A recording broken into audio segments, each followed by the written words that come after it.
Olá! Hoje nós vamos estudar os capítulos 28 a 30 do livro de Jeremias, versículos 1 a 4 do capítulo 28. Ananias, filho de Azur, era natural de Gibeão, uma cidade de sacerdotes a 8 quilômetros a noroeste de Jerusalém. Ele contradiz publicamente a profecia de Jeremias a respeito do jugo, dada no capítulo 27.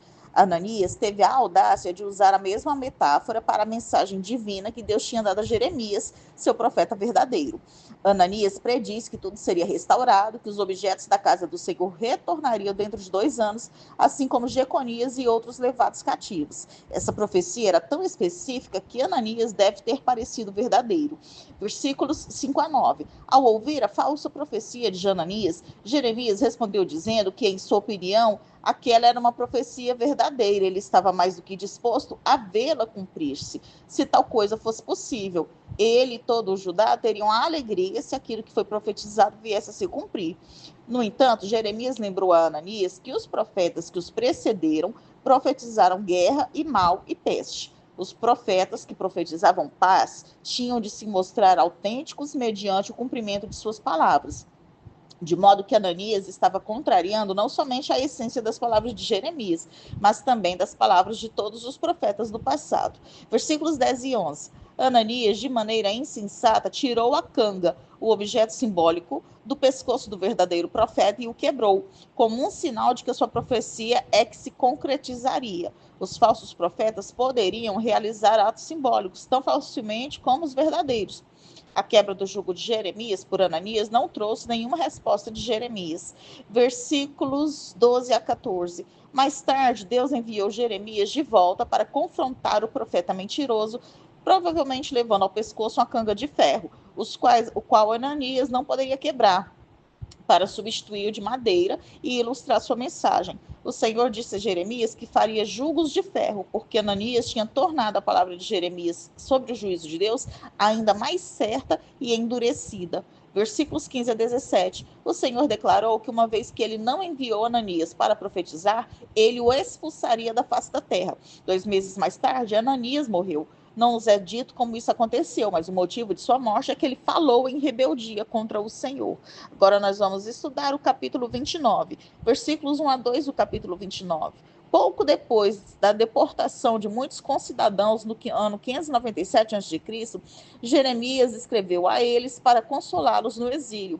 O objetivo da carta era tranquilizar os exilados de que Deus não os havia abandonado ou esquecido seu propósito para eles. Ao mesmo tempo, uma vez que o seu conteúdo seria amplamente conhecido em Judá, a carta também reforça os anúncios de Jeremias do iminente julgamento sobre aqueles deixados em Judá.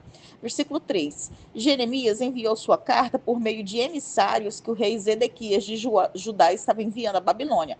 Esses emissários acompanhavam o tributo que Zedequias estava pagando a Nabucodonosor.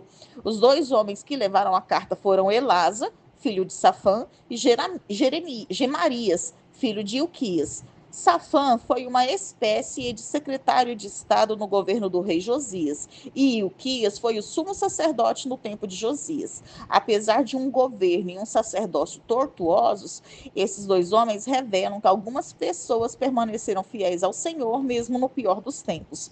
Versículos 4 a 9. O conselho que Jeremias deu aos israelitas que estavam na Babilônia foi que tomassem as providências necessárias para viverem como colonos, tendo em mente que ficariam ali por um longo tempo. Além disso, eles deveriam procurar a paz da Babilônia e orar por ela, visto que a prosperidade deles estava ligada a isso. Versículo 10. 70 anos era o tempo determinado para que os judeus ficassem na Babilônia antes de serem restabelecidos em sua própria terra novamente. Versículos 11 a 14. De acordo com o sábio plano de Deus, seu povo deveria ter um futuro e uma esperança. Consequentemente, poderiam colocar sua confiança nele.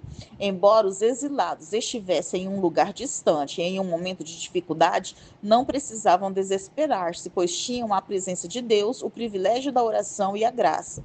Deus responderá às orações do seu povo para a restauração. Depois de 70 anos, as orações penitentes e os corações convertidos de Israel levarão Deus a restaurar a nação. Versículos 15 a 20. Judá estava sendo enganada por falsos profetas na Palestina, bem como no exílio. Eles confiavam mais nesses profetas do que nos verdadeiros profetas, porque tinham esperança de que os cativos da Babilônia fossem imediatamente restaurados e declaravam que o resto de Judá não teria de ir para o cativeiro. Ananias era um desses profetas, mencionado particularmente no capítulo 28, por causa de sua ousada oposição contra Jeremias, o verdadeiro profeta em Judá. Na Babilônia, onde Ezequiel profetizava para os cativos com um verdadeiro profeta de Deus, os falsos profetas procuravam neutralizar o que ele também dizia. Jeremias e Ezequiel estavam em perfeito acordo em tudo que profetizavam, apesar de estarem separados, morando em terras distantes um do outro. Eles profetizaram ao mesmo tempo e sobre as mesmas coisas. Versículos 21 a 23. Acabe, filho de Colaías, e Zedequias, filho de Maazéias, foram dois profetas salientados aqui porque cometeram adultério com as mulheres de seus companheiros e profetizaram mentiras. Seu destino seria tão terrível que eles se tornariam uma maldição usada para condenar os outros. Suas profecias mentirosas eram tão hediondas que o rei da Babilônia os acusaria de traição e os condenaria à morte no fogo. Versículos 24 a 32. Semaías era um falso profeta na Babilônia que havia escrito uma carta a Sofonias, um sacerdote em Jerusalém, exortando-o a colocar Jeremias na prisão. Evidentemente, as cartas de Jeremias aos exilados tinham enfurecido os falsos profetas na Babilônia. Embora a mensagem de Jeremias fosse verdadeira e suas palavras fossem de Deus, o povo o odiava porque disse que deveriam tirar o maior proveito do exílio. A verdade de Jeremias, vinda de Deus, oferecia uma correção temporária e um benefício em longo prazo, enquanto as mentiras dos falsos profetas ofereciam apenas um conforto temporário e um castigo em longo prazo. Deus respondeu declarando que nem Semaías, nem os seus descendentes participariam do futuro retorno a Jerusalém. Agora nós vamos estudar o capítulo 30, versículos 1 a 3 do capítulo 30.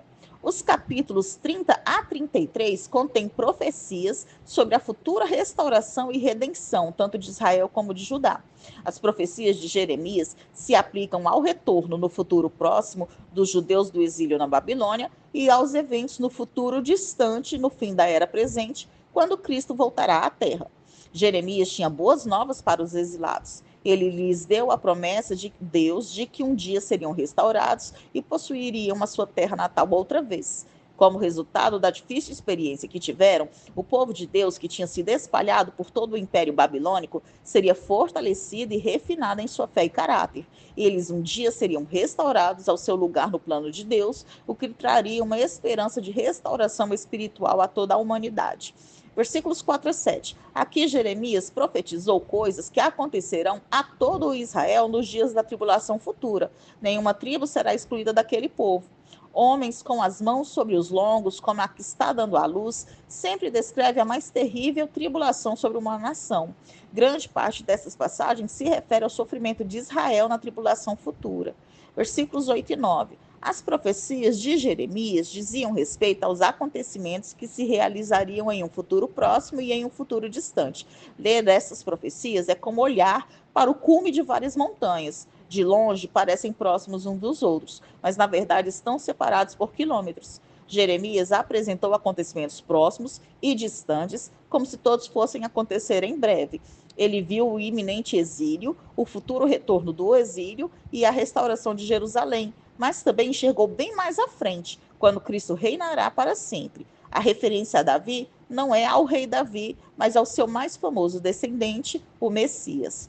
Versículos 10 e 11. Judá e Israel são chamados de meu servo Jacó. Deus promete reunir Israel de todas as terras para onde o espalhou. O povo descansará e ficará em sossego, e não haverá quem o atemorize, pois Deus castigará e destruirá todas as nações que oprimiram Israel. Mas não dará fim a Israel, embora não terá ninguém por inocente. Versículos 12 a 16, as feridas de Israel estarão além da ajuda humana, mas o Senhor lhe servirá de médico. A linguagem médica aqui transmite a ideia de que o pecado é uma doença terminal. Os pecadores não podem ser curados pela prática da bondade ou da religião. Os juízos de Deus devem sobrevir para trazer Israel ao ponto em que ele, Senhor, haverá de restaurá-lo. A maior esperança de Israel é que Deus permanece constante a despeito da inconstância humana. Os inimigos de Israel experimentarão as mesmas coisas sofridas por Israel. Versículo 17 a 20. Essa profecia de que Jerusalém seria reconstruída não foi completamente cumprida pelo trabalho de Esdras, Neemias e Zorobabel. A cidade foi, na verdade, reconstruída depois do cativeiro, mas a restauração final acontecerá quando todos os crentes foram reunidos no reino de Cristo. Versículos 21 e 22. Jesus Cristo é, em última análise, o novo príncipe que virá dentre o povo de Deus e o liderará. Como filho de Deus, Jesus terá acesso íntimo a Deus e será usado por ele em uma capacidade sacerdotal. Versículos 23 e 24. O juízo deve ser derramado sobre os culpados. O juízo de Deus será como um vendaval repentino. Sua ira continuará até que os desígnios do seu coração sejam completados. Seus desígnios só serão completados quando os pecados de Israel e de seus adversários tiverem sido tratados. Nós terminamos aqui o estudo dos capítulos 28 a 30 do livro de Jeremias.